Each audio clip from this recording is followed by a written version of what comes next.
आज का जो प्रसंग है वो किष्किंधा कांड के बिल्कुल अंत में शुरू होता है। आपको मालूम है कि सीता मैया की खोज के लिए वानर सेना की कई सारी टुकड़ियां विभिन्न दिशाओं में जाती हैं और उनमें से एक टुकड़ी अंगद के नेतृत्व में भी जाती है, जिसमें जाम्बवन जी, हनुमान जी, नल, नील और दूसरे बहुत सारे शक्तिशाली वानर थे।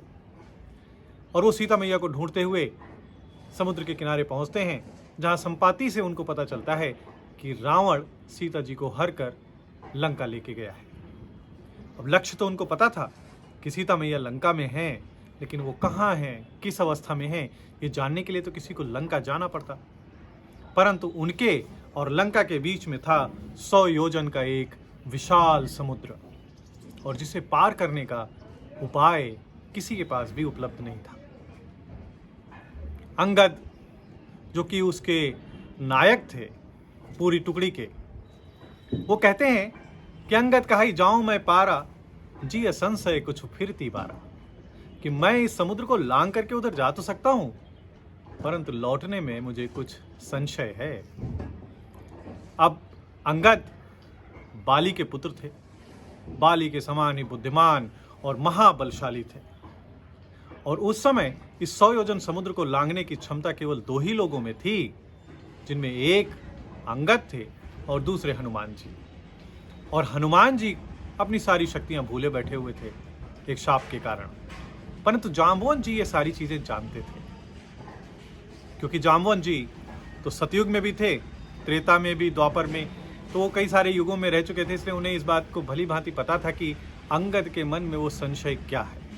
और इसीलिए वो हनुमान जी को उनकी शक्तियों की याद दिलाते हैं, ताकि वो 100 योजन के समुद्र को पार करके सीता जी का पता लगा कर आए। वो कहते हैं, का चुप साध रहो बलवाना, पवन तनय बल पवन समाना। हनुमान जी उस 100 योजन समुद्र को लांग करके लंका पहुंच जाते हैं।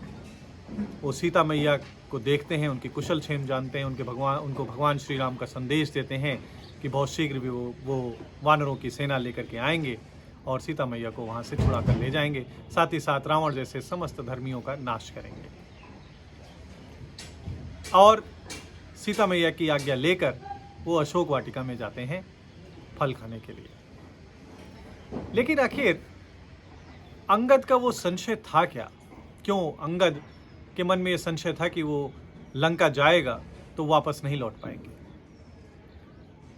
तो उस संशय के पीछे कथा कुछ ऐसी है कि चूंकि रावण और बाली दोनों मित्र थे, तो बाली के पुत्र अंगद और रावण का पुत्र अक्षकुमार दोनों एक ही गुरुकुल में एक ही गुरुजी के पास पढ़ने के लिए जाते थे। अब अंगद बड़े ही शक्तिशाली थे, विशालकाय शरीर के थे, लेकिन बहुत शरारती भी थे, और वो अक्षकुमार को बहुत परेशान करते थे। अगर वो अक्षकुमार को एक थप्पड़ मार देते थे तो अक्षकुमार मूर्छित हो जाता था। वो रोता हुआ गुरुजी के पास जाता था और अंगद की शिकायत करता था।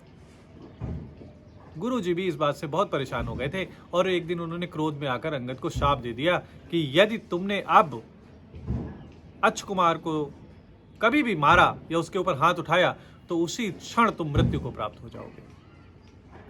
और यही वो संशय था जिसके कारण अंगद लंका से वापस आने में अपने आप को एक दुविधा की स्थिति में, एक घबराहट की स्थिति में पा रहे थे। और हनुमान जी इस बात को अच्छी तरीके से जानते थे, तो हनुमान जी ने कुछ फल खाए, कुछ पेड़ उखाड़े, और जब पहरेदार उनको रोकने के लिए आए तो उनको भी मारा पीटा, और वो भागते हुए पहुंचे रावण के पास, और रावण से बोले कि एक बड़ा भारी वानर आया है जो अशोक वाटिका को उजाड़ रहा है। रावण जानता था कि केवल 2 ही लोग हैं जो 100 योजन के समुद्र को लांघ सकते हैं, एक बाली था और दूसरा अंगद। बाली तो भगवान श्री राम के हाथों मारा जा चुका था, तो अब केवल अंगद ही थे जो 100 योजन के समुद्र को लांघ सकते थे। इसीलिए रावण ने अक्षकुमार को वहां पर भेजा, क्योंकि वो शाप वाली बात रावण को पता थी। पुन पठयों ते ही अक्षकुमारा, चला संग लय सुबह टपारा, आवत देख बिटप गही तरजा, ताहि निपाति महाधुनि गर्जा। अक्षकुमार आया, हनुमान जी से उसका युद्ध हुआ और हनुमान जी ने उसका वध कर दिया। जब ये समाचार रावण को पता चला तो उसे सहसा इस बात पर विश्वास ही नहीं हुआ, क्योंकि वो जानता था कि अंगद यदि आया है तो वो अक्षकुमार को मार नहीं सकता। तो ये जानता था कि आखिर ये दूसरा ऐसा कौन सा वानर है जो अक्षकुमार को मार सकता है। इसीलिए वो अपने पुत्र मेघनाद को हनुमान जी को पकड़ने के लिए भेजता है और वो बहुत स्पष्ट निर्देश देता है कि उस वानर को बांध करके लाओ, उसे मारना नहीं है, ताकि मैं देखूं तो आखिर वो कौन ऐसा वानर है। सुन सुत बध लंकेश रिसाना, पठेस मेघनाद बलवाना, मारस जन सुत बांधे सुताही, देखई कपही कहाँ कराई। और मेघनाद वैसा ही करता है, वो हनुमान जी को नागपाश में बांध करके ले जाता है। हनुमान जी बड़े ही बलशाली हैं और बुद्धिशाली हैं। वो जानते थे कि यदि अंगद को लंका में प्रवेश करना है तो उसके लिए अक्षकुमार का वध होना बहुत आवश्यक है, और यही कारण है कि उन्होंने अक्षकुमार का वध कर दिया, जिसके बाद अंगद निर्भीक होकर के लंका में जा सकते थे।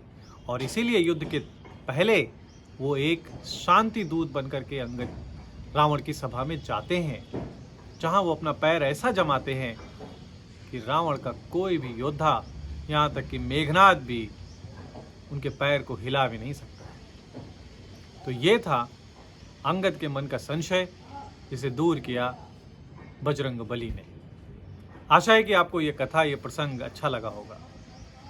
आप इस कथा को सुनिए, इसे पसंद करिए, लाइक करिए, शेयर करिए, अपने कमेंट्स भेजिए और इस चैनल को सब्सक्राइब करिए और बेल आइकन को दबा दीजिए, ताकि मेरे जो भी नए वीडियोस आएंगे वो आप तक पहुंच सके।